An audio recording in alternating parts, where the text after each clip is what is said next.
gloria. Porque eres bueno y para siempre tu misericordia, Rey amado. Bendito sea tu nombre para siempre, oh Dios. Bendito sea tu nombre. Aleluya. Oh, una vez más estamos en la casa del Señor. Va a ser un mensaje corto, hermanos. Un mensaje corto para dedicarnos después a la oración nuevamente. Pero el Señor ha puesto que vamos a hablar de esto importante con el tema: ¿dónde está la palabra de Dios hoy para ti? Hemos visto en el Cantar de los Cantares, en el capítulo 7 y el verso 2. Vimos la primera parte el domingo pasado. Hoy vamos a ver, como que tiene un poco de eco, ¿verdad? El sonido. Vamos a ver ahora la segunda parte, ahí en el versículo número 2. Vimos el domingo pasado donde hablamos acerca del cordón umbilical, que dice tu ombligo como una taza redonda que no le falta bebida, y tiene un punto. Ahora, vamos a ver la segunda parte porque es interesante. Y vemos que dice que tu vientre como montón de trigo cercado de lirios. Hablamos de la primera parte y tiene que ver con el Espíritu Santo, gloria a Dios, en cuanto al vino, de ese cordón umbilical en el cual debemos de estar conectados.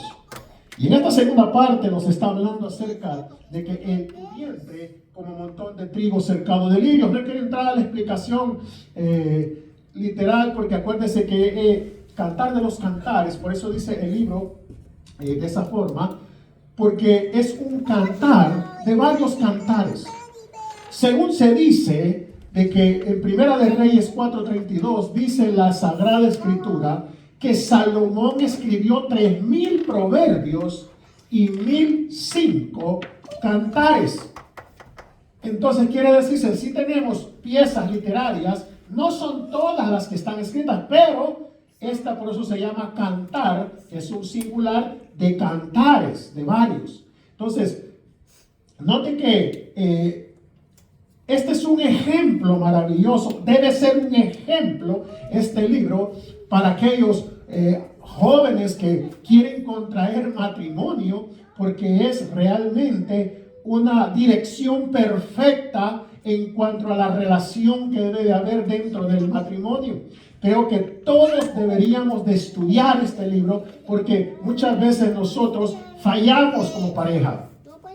En cuanto vamos viendo cómo el amado le habla a su amada, la amada le responde a su amado. Y es un libro muy, muy interesante, la verdad, muy hermoso, ¿verdad? Los judíos prácticamente lo toman como un libro extremadamente necesario para poder, especialmente a las nuevas generaciones, que están prácticamente casándose sin ni siquiera saber el compromiso serio que hay en cuanto a que el matrimonio ha sido algo establecido por Dios mismo.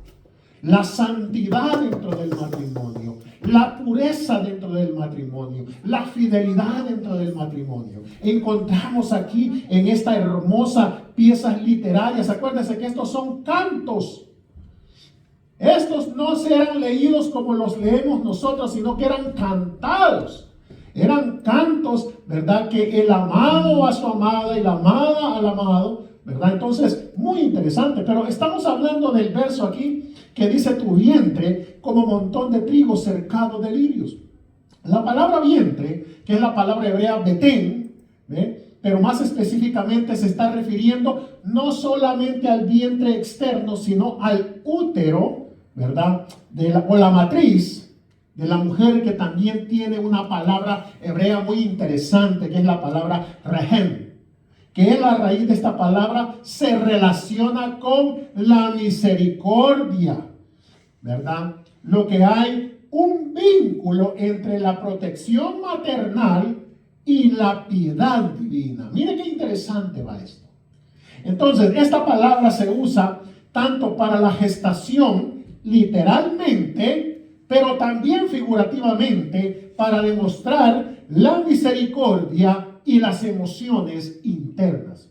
Entonces, pero también, como vimos, esta palabra, oiga bien, betén, en hebreo, que el vientre también, como vimos y explicamos, también denota el abdomen externo. Y hay esa relación también para saciedad con la comida. Entonces, ¿qué es lo que dice el texto sagrado? Dice que como montón de trigo es tu palabra. Oiga bien, harén, que era cuando recogían el trigo, oiga bien, y lo amontonaban como gavillas. La palabra montón es la palabra harén, que era cuando ellos recogían la cosecha y hacían esas gavillas, las iban amontonando. Pero mire qué interesante, o manojos.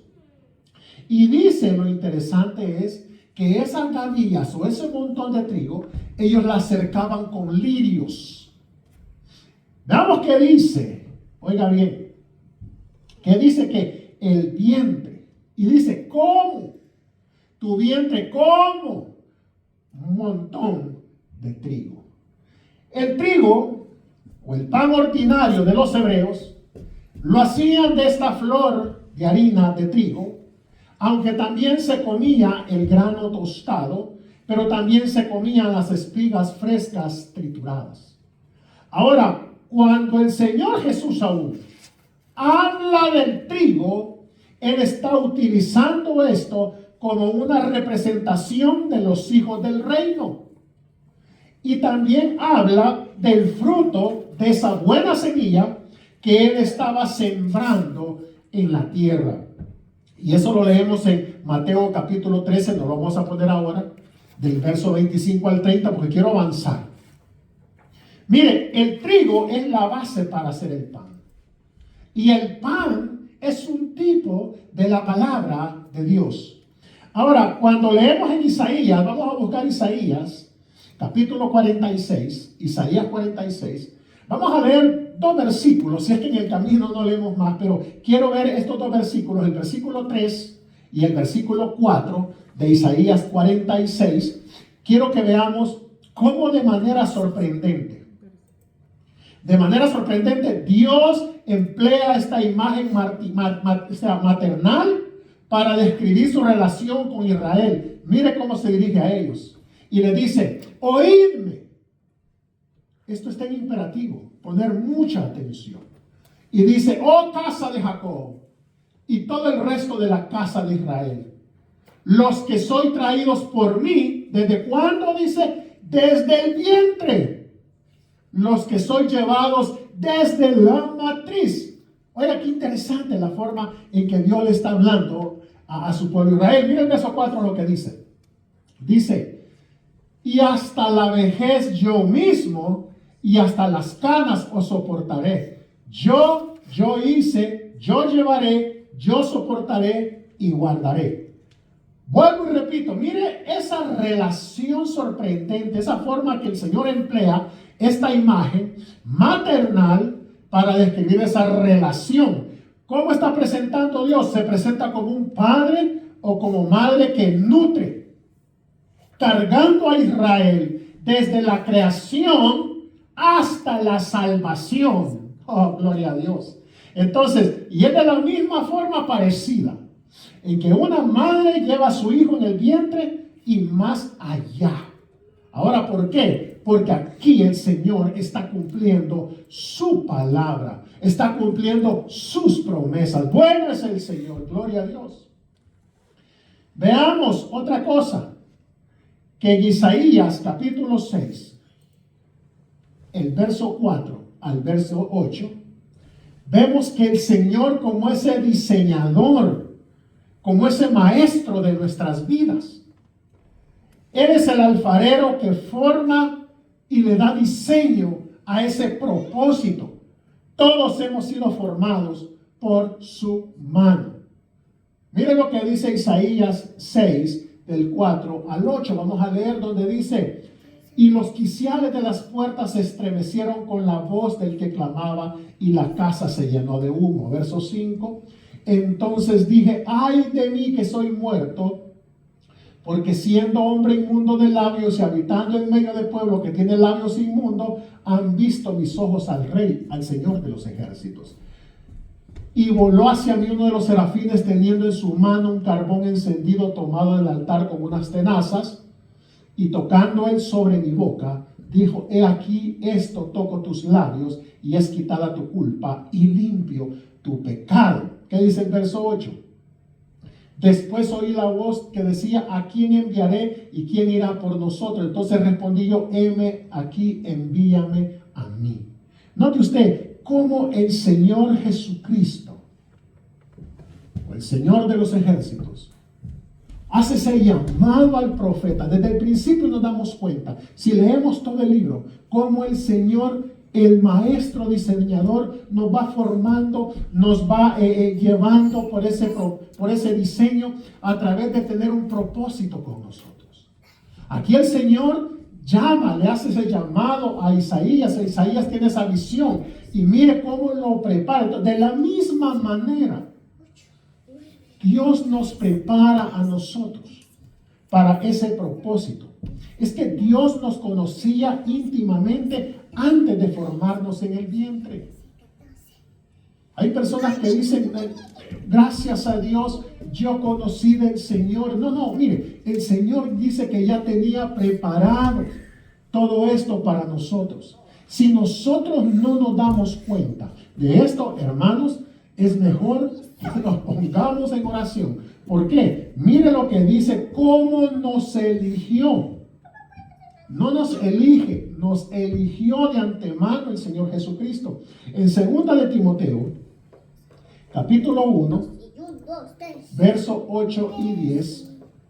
Gloria a Dios, no crean que me he salido del tema. Quiero que vayamos viendo, porque vamos a llegar entonces por qué el Señor en Cantar de los Cantares, a través del escritor, dice que el vientre de la Sulamita o el vientre de la amada es como un montón de trigo cercado de lirios.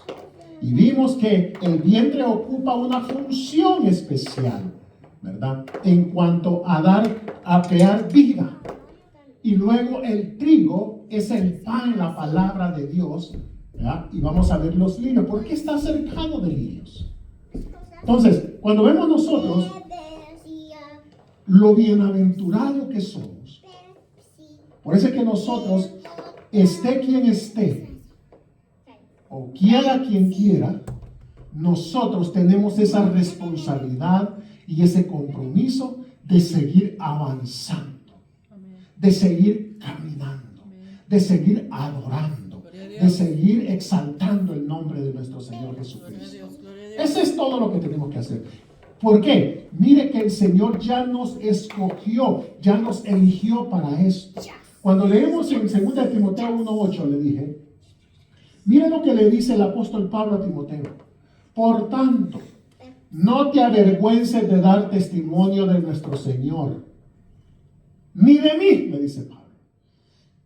No te dé vergüenza dar testimonio del Señor, ni de mí. No es posible, hermanos, que nosotros caminemos por estas calles sin ni siquiera andar una tarjeta o un tratado para poder hablarle de Jesucristo. Muchas veces nos da vergüenza o creen que es el trabajo del pastor, que es el que está obligado a hablarle del evangelio a las personas. No. Y se va a dar cuenta usted a través de lo que vamos a ir viendo en los escritos sagrados, que es un compromiso de cada uno de nosotros. Es un compromiso extremadamente, por eso nos eligió. Él no nos eligió solamente para que estemos sentados en la banca escuchando, que es bueno escuchar palabra de Dios, es bueno venir a adorarle, es bueno venir a exaltarle, reunirnos en la casa de Dios, pero es necesario que nosotros vayamos, oiga bien, a compartir esto, gozo y esto que tenemos en la casa de Dios, allá afuera para traerlos acá. Entonces, mire lo que dice: preso suyo, si no participa de las aflicciones por el evangelio según el poder de Dios. Y mire el verso 9 lo que dice: quien nos salvó y llamó con llamamiento santo, no conforme a nuestras obras. Y aquí mire lo que dice: sino según el propósito suyo. Entendamos algo aquí. nos llamó según el propósito de Él.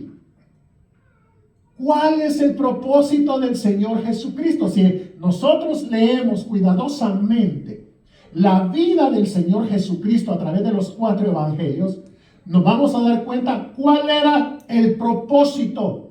Él siempre usaba una palabra, que esa palabra él decía, me es necesario, porque él traía un propósito.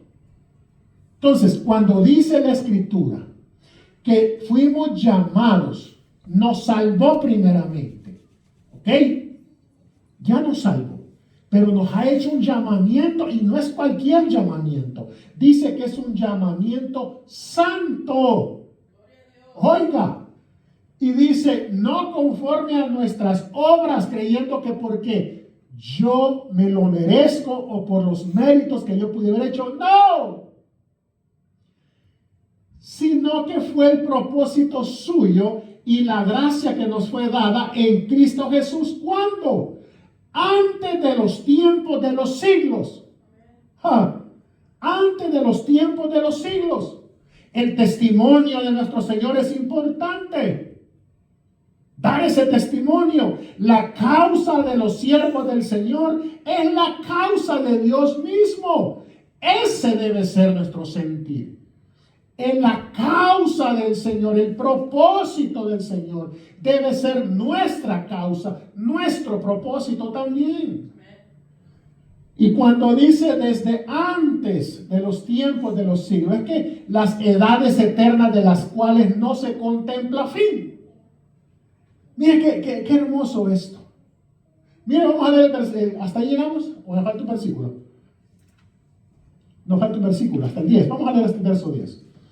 Dice, pero que ahora ha sido manifestada por la aparición de nuestro Salvador Jesucristo, el cual quitó la muerte y sacó a la luz la vida y la inmortalidad por el Evangelio. Gloria a Dios. Mire qué palabra santa de nuestro Señor Jesucristo. Y aquí quiero que vayamos viendo esta palabra, que no se le vaya a olvidar, porque esta palabra ya está adornada. Por eso leímos el texto que dice, tu vientre como un montón de trigo rodeada de lirios. Los lirios, oiga bien, una flor que crece en los valles de Israel. Israel, oiga bien, dice Oseas 14:15, crecerá como un lirio en los días escatológicos, de acuerdo al libro del profeta Oseas. Va a crecer. Y mire, que se hallaba estos lirios. Era una flor hermosísima. Los lirios blancos. Y note que los adornos del templo en Jerusalén se hallaba la figura del lirio. En sus capiteles, en sus columnas, se hallaban las formas, los dibujos de oro, de lirios. Mire lo que dice el Salmo 45, 13, 14. Quiero que veamos también por qué el Señor, oiga bien, esta palabra ya está adornada, ya está cercada con hermosura, con belleza, porque ha sido inspirada por el Espíritu de Dios. Esta palabra no puede ser cercada por espinos, y más adelante voy a hablar acerca de eso, porque los espinos producen dolor. No, los israelitas cuando recogían esas gavillas, dicen que las cercaban de lirios. Y eso representa gozo. Estaban gozosos de la cosecha del trigo. Nosotros debe traernos gozo esta palabra, rodear esta palabra de ese gozo, de esa hermosura, porque ella está adornada. Amén, gloria a Dios. Entonces mire qué interesante esto. Y la novia, también, note usted esta simbología. Dice, con vestido bordado será llevada al rey. Vírgenes irán en pos de ella. Compañeras suyas serán traídas a ti. Verso, serán traídas ¿con qué? Con alegría y gozo entrarán en el palacio del rey. Amén. El oro y la costura en tipología componían el atavío de la novia. Así como lo forman, la llamada le llamaban ellos al dorado, le llamaban trigo al dorado. Trigo le llamaban dorado y los blancos lirios. adornos, belleza, hermosura, gozo. El grano maduro, como le dije, el grano cuando estaba listo era señal de gozo de la siega. Y lo solían adornar con lirios. Lo mismo el pan de vida. Miren lo que dice Juan 6:35.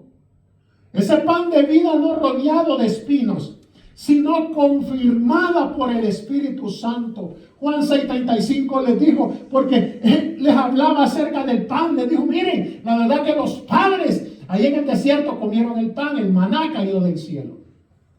Pero lo que ustedes no se han dado cuenta de que ahora está cayendo el verdadero maná, lo tienen aquí. Amén. Y ellos dijeron, danos a comer de ese pan para que no tengamos hambre. Danos de ese pan. Jesús les dijo, yo soy el pan, no solamente el pan, de vida. El que a mí viene nunca tendrá hambre.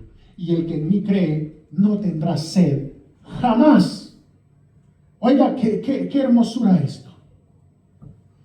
El templo tenía esos adornos hermosos con figuras de lirios. Por eso, mire, el apóstol Pablo nos enseña como matrimonio los adornos que debemos trabajar. Por eso le dije al principio, Cantar de los Cantares es un libro muy indispensable leerlo en la casa, el matrimonio, o aquellos que quieran contraer ese compromiso, y los que ya lo contrajimos, así tengamos años, es necesario aplicarlo. Porque es un libro que habla de cómo debe de ser ese trato matrimonial, esa fidelidad, esa pureza, esa santidad dentro del matrimonio. Creo que en las iglesias debe ser un libro que debe de ser estudiado continuamente, y más que todo cuando hay conferencias de matrimonios. Necesitamos aprender. Nosotros no terminamos de aprender, pero cuando nos ponemos a estudiar la palabra, vamos a ir aprendiendo y adquiriendo. Realmente, acuérdese que lo que Dios establece primero en la creación, después que termina su creación, es el matrimonio. Ahí se da el primer matrimonio, de Adán y Eva. Ahí podemos notar nosotros la importancia del matrimonio en el Señor. Muy importante. Primera de Pedro, capítulo 3. Vamos a leer del verso 1 al 12. Porque el apóstol nos va a enseñar como matrimonio los adornos que debemos de trabajar y aquellas cosas que hay que quitarnos. Pedro empieza diciéndole primero a las esposas.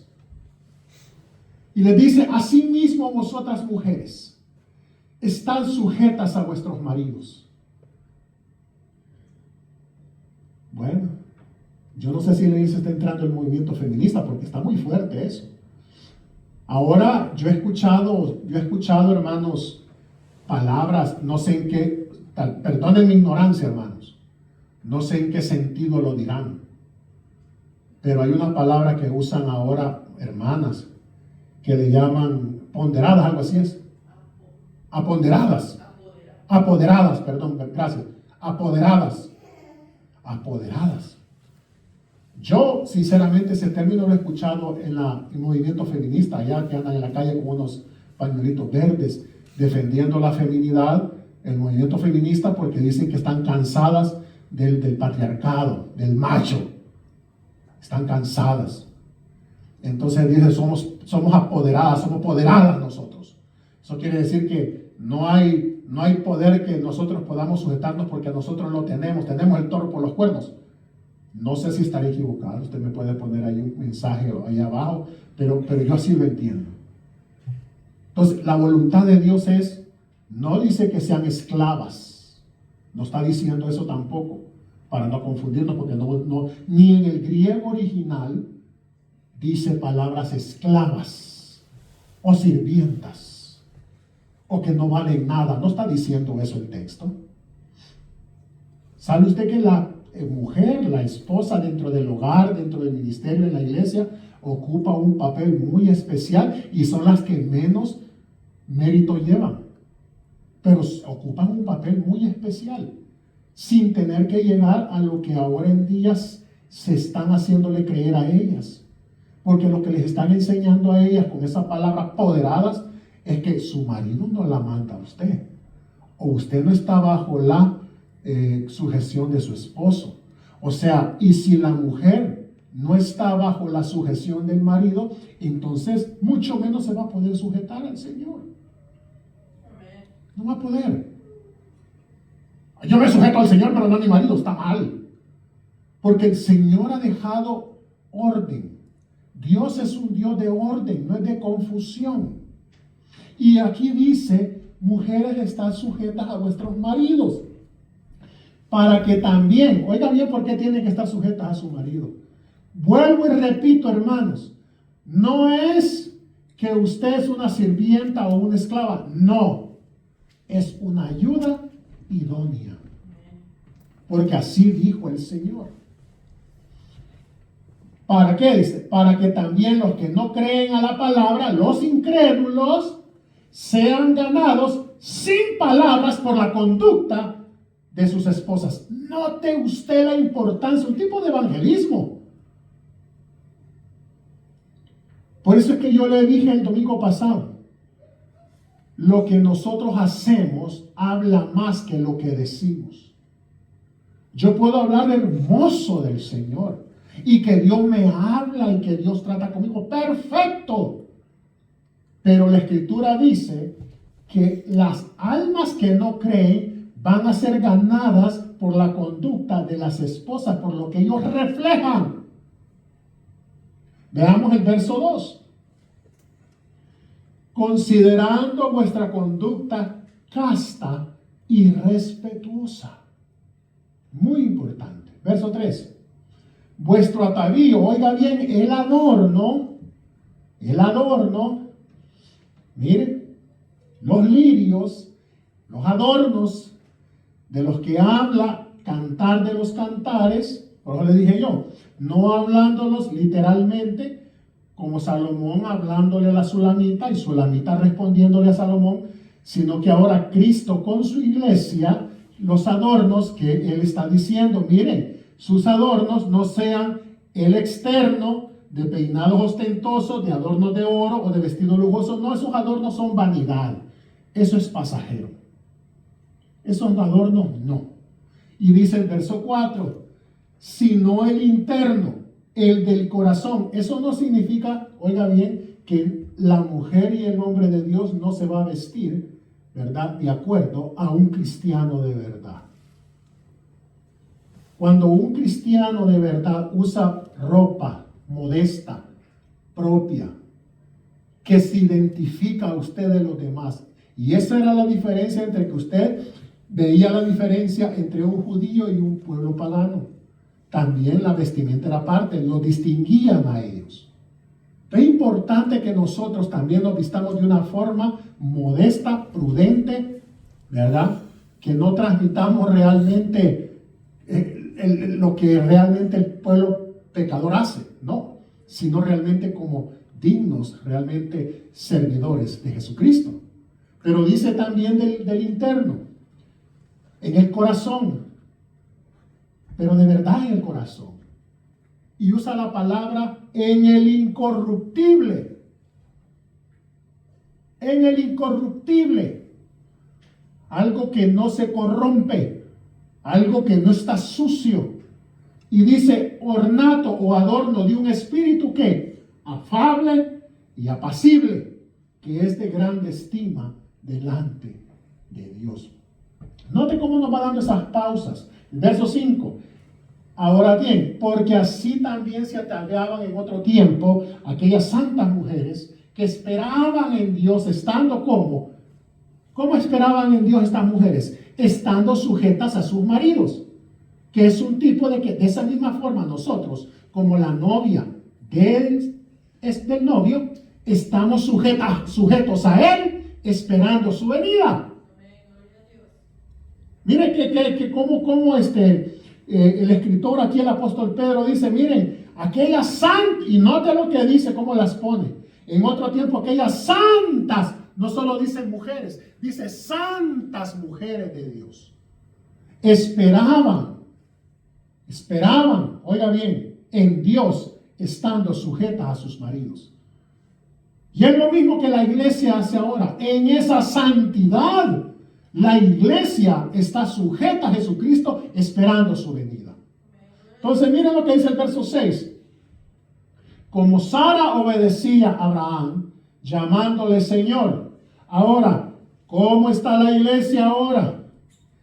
¿Cómo le responde al Señor Jesucristo? ¿Cómo le respondemos cuando Él nos habla? No, estoy ocupado, no tengo tiempo. No, que siempre hay una excusa. Y miren lo que dice, como Sara obedecía a Abraham, llamándole Señor, de la cual vosotras habéis venido a ser hijas, si hacéis el bien sin tener ninguna amenaza. Esta es una tipología, esta relación de Sara con Abraham, con Cristo y la iglesia. Entonces miren lo que dice el verso 7. Ahora van con los maridos, con nosotros. Vosotros maridos igualmente, vivir con ellas como sabiamente, dando honor a la mujer como a vaso más frágil, dándole honor. O sea, el honor es el respeto como un vaso. Mire, pone a la mujer como, no por la fragilidad, no se refiere a que son débiles. No, ellas no son débiles, sino que se está refiriendo a la delicadeza. Son diferentes a los hombres, son más delicadas. Y hay que tratarlas con esa delicadeza, con ese respeto, algo que fallamos mucho. Pero miren lo que dice, y como a coherederas de la gracia de la vida, para que vuestras oraciones no tengan estorbo. Mire qué peligroso es, porque aquí añade algo el apóstol, que dependiendo hasta el trato que le demos a nuestras esposas o el trato que nos demos mutuamente, pueden estorbar hasta nuestras oraciones. Luego el verso 8. Finalmente, sed todos de un mismo sentir, todos, compasivos, amándonos fraternalmente, misericordiosos, amigables. Mire lo que el Espíritu Santo, oiga bien, como en Cantar de los Cantares, le voy a explicar algo, nos está hablando de esos adornos, de esos comparativos con los lirios blancos, en las cosas que debemos quitarnos y en las cosas que debemos tener, adornos espirituales. No los adornos que leímos literales, sino espirituales. Ya la iglesia, pues no se va a vestir como se vestían esos reyes, con esos adornos y todo eso. No. Ahora los adornos nuestros son espirituales. Y dice el verso número 9. No devolviendo mal por mal, ni maldición por maldición, sino por el contrario, bendiciendo, sabiendo que fuisteis llamados para que heredaseis bendición. Verso 10.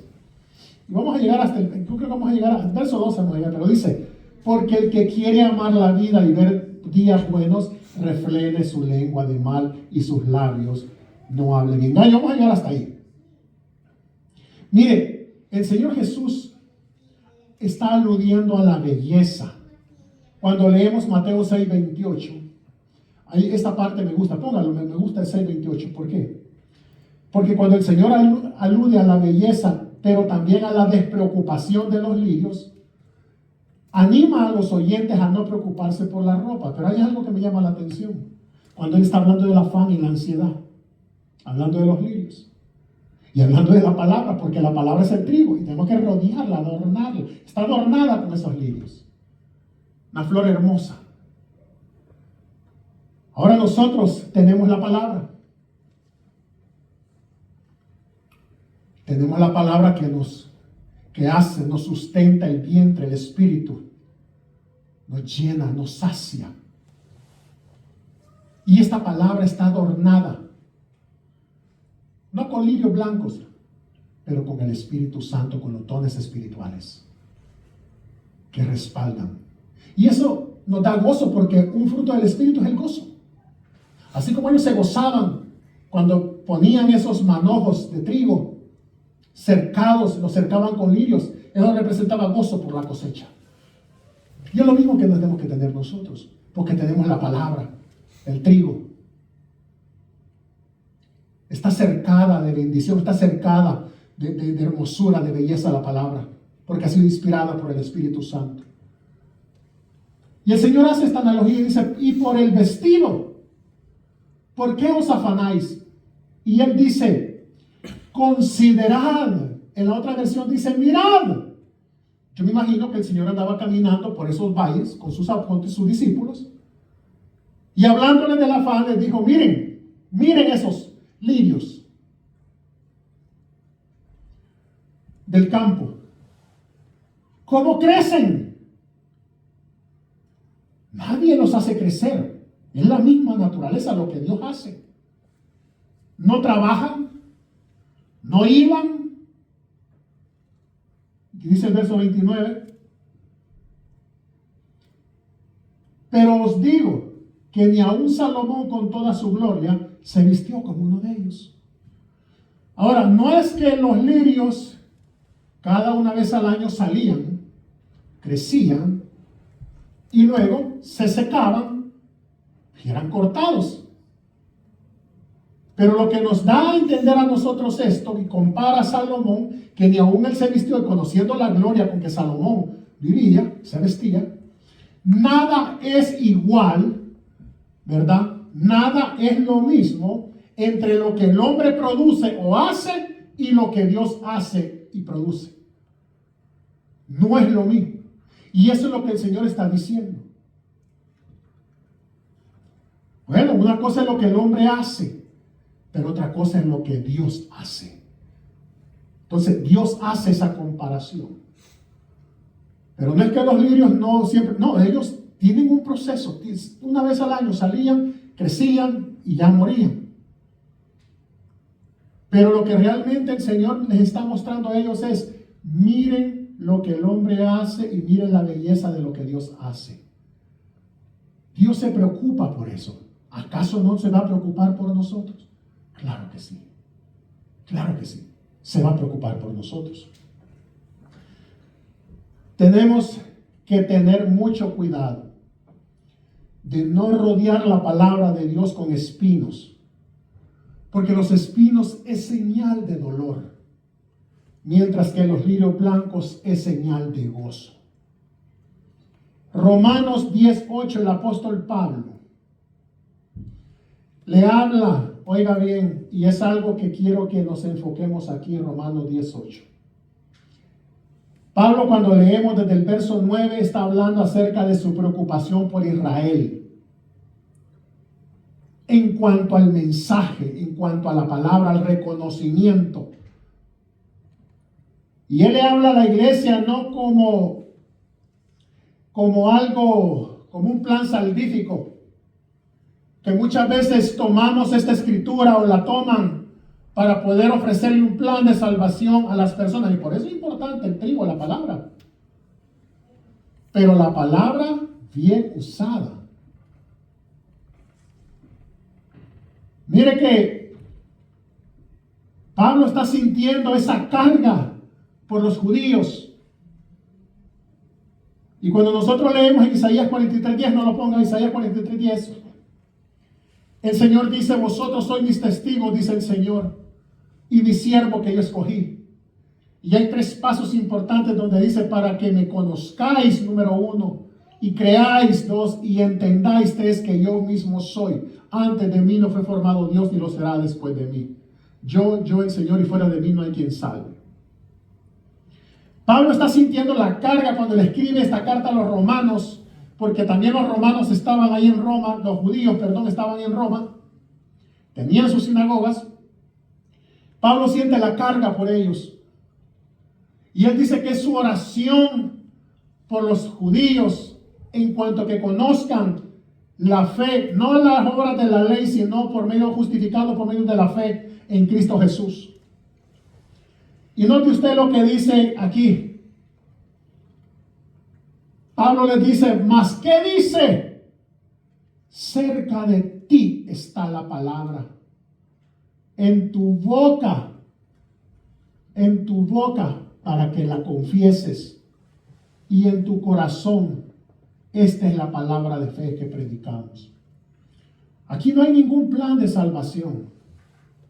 Y aún aplican el verso número 9 cuando dice que si confesares que en tu boca que Jesús es el Señor. ¿Por qué? Porque los judíos tenían problemas en eso. Ellos nunca aceptaron que Jesucristo es el Señor de la gloria, es el Dios manifestado en carne. Jamás hasta el día de hoy. Por eso Pablo en su carga de oración por ellos está diciendo esto. Esta es la palabra de fe que predicamos. Ustedes, pues, todavía están confinados en la ley que es por obras. Pero la palabra de fe que estamos predicándoles es que si ustedes se dan cuenta y confiesan, tiene que haber una confesión, reconociendo con ustedes con su boca que Jesucristo es el Señor. Y ustedes creen esto en su corazón, que Dios le levantó de los muertos. ¿Por qué? Porque la resurrección era algo que los saduceos no creían. Ellos no creían en la resurrección. Estaban los fariseos y los saduceos, pero ninguno de los dos creía en Jesucristo como el Señor, como el Mesías. Y los saduceos no creían en la resurrección. Por eso Pablo les está diciendo esto. Y le dice, serás salvo. Serás, no son, serás futuro. Mira qué hermosa la palabra. Y más adelante, versículos adelante, el apóstol Pablo habla de invocar el nombre del Señor. Y nosotros invocamos el nombre del Señor en el bautismo. O sea, aquí no hay un plan de salvación, sino que Pablo les está diciendo a ellos, ustedes lo que de cerca de ustedes. Y esa escritura la vemos también en Deuteronomio 30:14, perdón. No la pongan. ¿Por qué? Pablo está tomando la escritura de allá, de la misma Torá, de la misma ley. Porque cuando el Señor iba a meter a la tierra prometida al pueblo de Israel, el Señor les dice a ellos, miren, cerca de ustedes está la palabra, en su boca y en su corazón, para que la cumplan. Entonces Pablo les está diciendo lo mismo, les está recordando. Y le está escribiendo a una iglesia que ya está convertida en Roma. Si usted ve en el capítulo 1 y el verso 6, dice a todos los santos que están en Roma, ¡santos! Era gente convertida ya. Pero llevaba la carga Pablo por el pueblo de Israel, de que ellos recibieran esa palabra hecha carne, recibieran ese trigo, ese pan de vida, ese adorno del Espíritu Santo, de los dones espirituales. Pablo llevaba esa carga, ¿por qué? Porque él era judío, pero también era gentil. No es un plan de salvación. No le ponga espinas a la salvación. No le ponga espinas, no la rodee de espinas, porque esto va a traer en aquel día dolor. Si nosotros predicamos un mensaje fuera de tiempo, no es que esté escrito, sí, pero le acabo de explicar cuál es el sentir del apóstol Pablo y a quién le está diciendo esto. Y si usted pues le dice, mire cuántos de ustedes quieren aceptar al Señor Jesús como su Salvador, pues qué bueno si lo hace. Y recibirlo como su único y suficiente Salvador, bueno, está bien. Pero no solo es eso, porque está fuera de tiempo. No cerque el trigo, la palabra, con espinas, porque al final va a causar dolor en el día del juicio. La palabra ya está adornada, ya está embellecida, porque el Espíritu Santo la inspiró. Y el único libro que nos enseña a nosotros a entrar por la puerta es el libro de los Hechos. No hay más. Entonces, tenemos que quedar claro en eso. Por eso cuando leemos Cantar de los Cantares encontramos primero a la amada, exaltada, la hermosura de Salomón con 10 cualidades, desde la cabeza a los pies. Y después Salomón hace lo mismo con 10 cualidades, exaltando.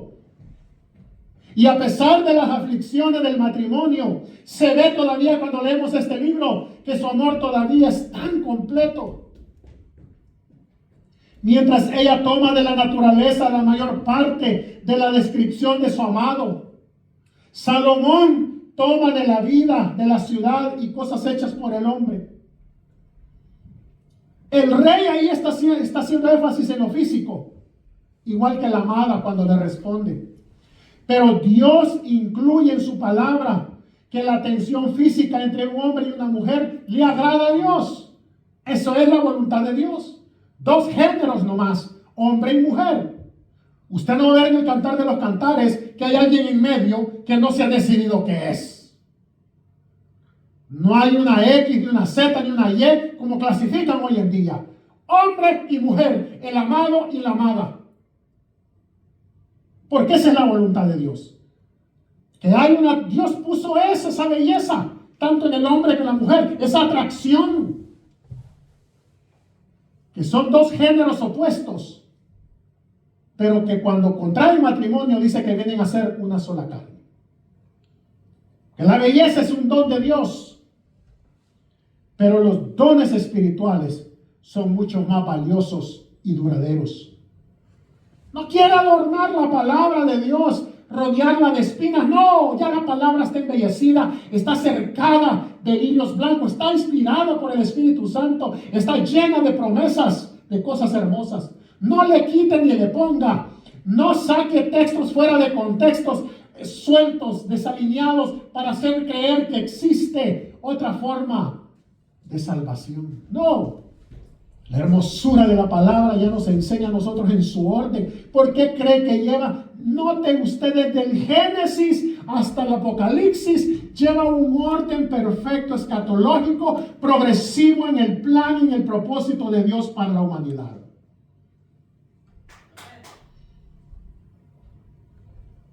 Yo no le voy a decir, le voy a decir, bueno, ya hizo la oración de fe, ahora empiece a leer el libro de Juan. Es que la palabra no comienza en el libro de Juan, comienza en Apocalipsis para que vaya conociendo al Dios de la gloria desde el principio. Por eso hay un orden estricto.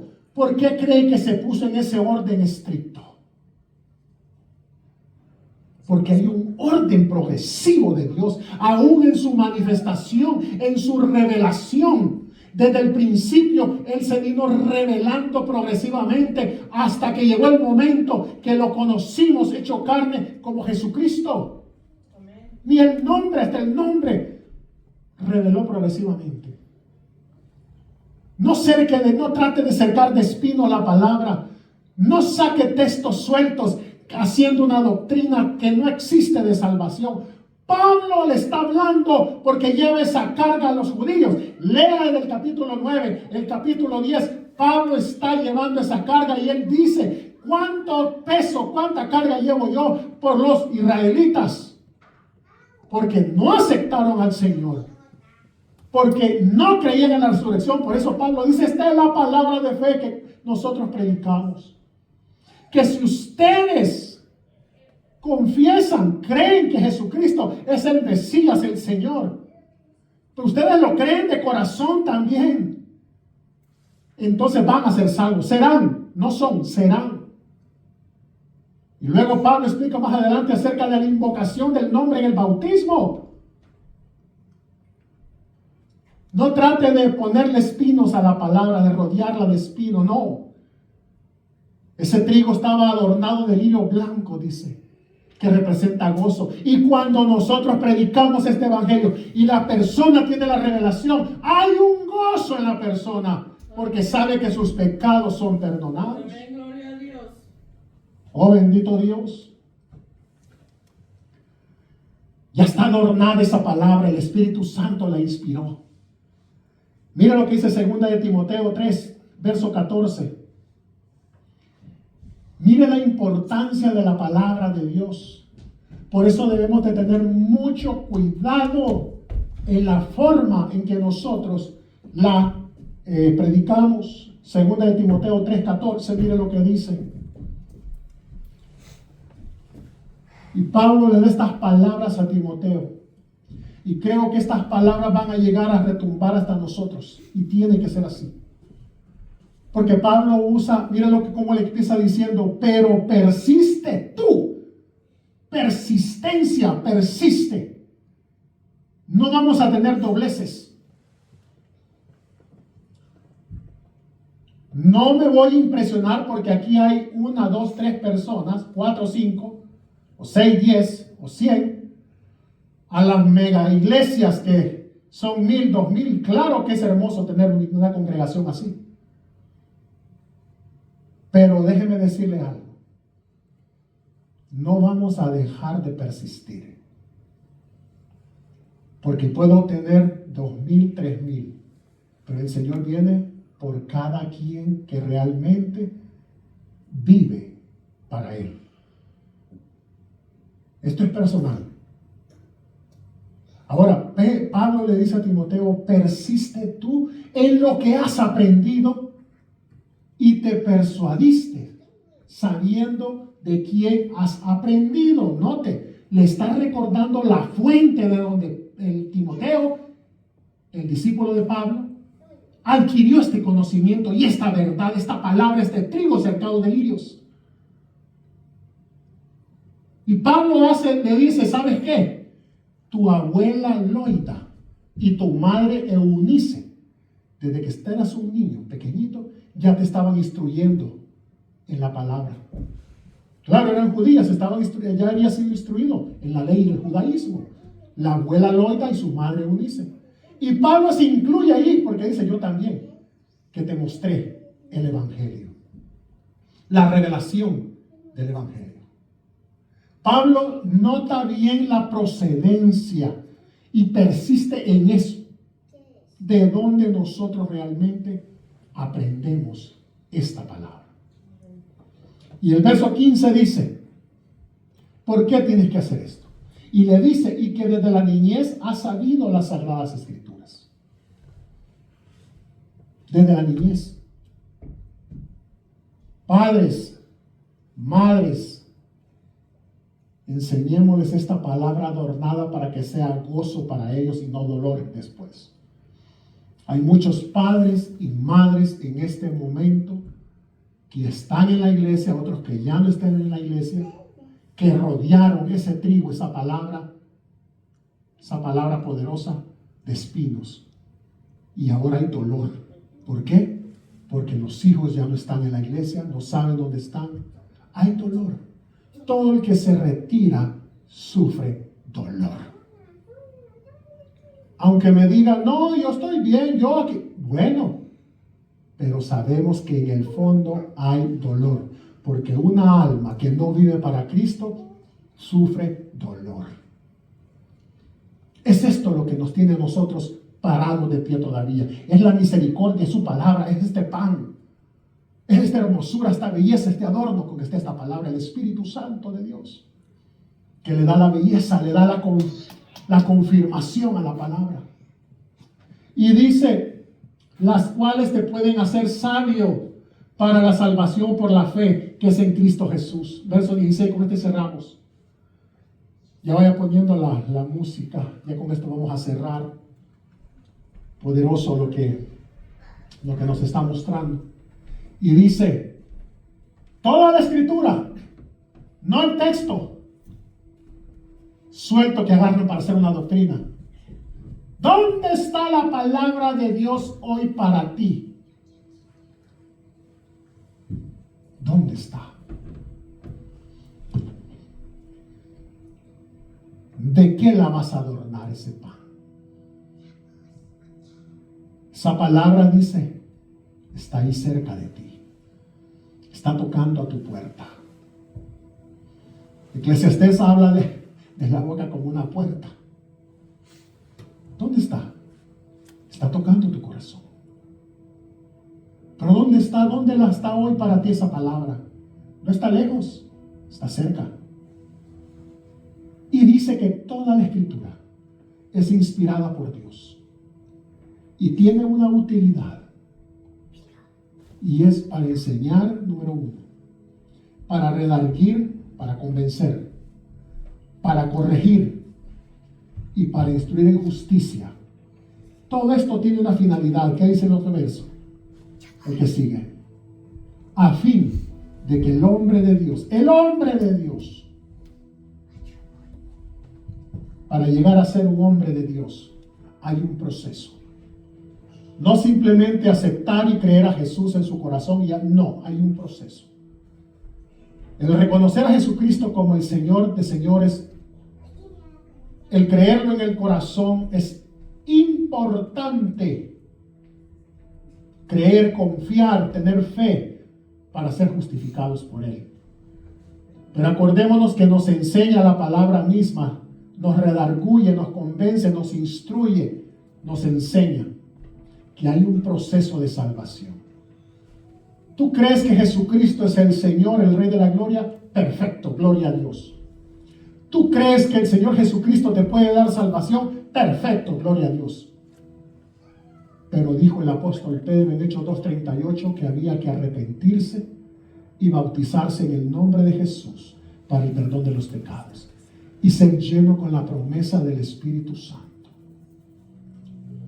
Entonces, cuando ya hayas pasado ese proceso de la salvación y vas creciendo con la palabra, con ese pan que te va sustentando y te va haciendo crecer, ese pan que te sostiene, la oración en ese proceso y llegar a ser un hombre, una mujer de Dios, dice que las escrituras, el conocimiento, el leer, nos va dando a nosotros, dice, a fin de que el hombre de Dios sea perfecto, sea maduro, enteramente preparado para toda buena obra. Buena obra. Ya lo que Dios tiene, el propósito para cada uno de nosotros, lo que Él quiere hacer con nosotros.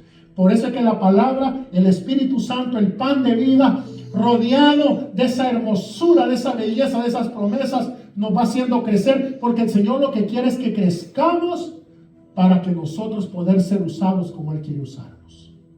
Para el propósito por el cual Él nos hizo el llamamiento santo cuando leímos. Para hacer su propósito, no el mío. Si usted todavía o yo no estamos comprometidos con la obra, no diga que está haciendo el propósito de Dios.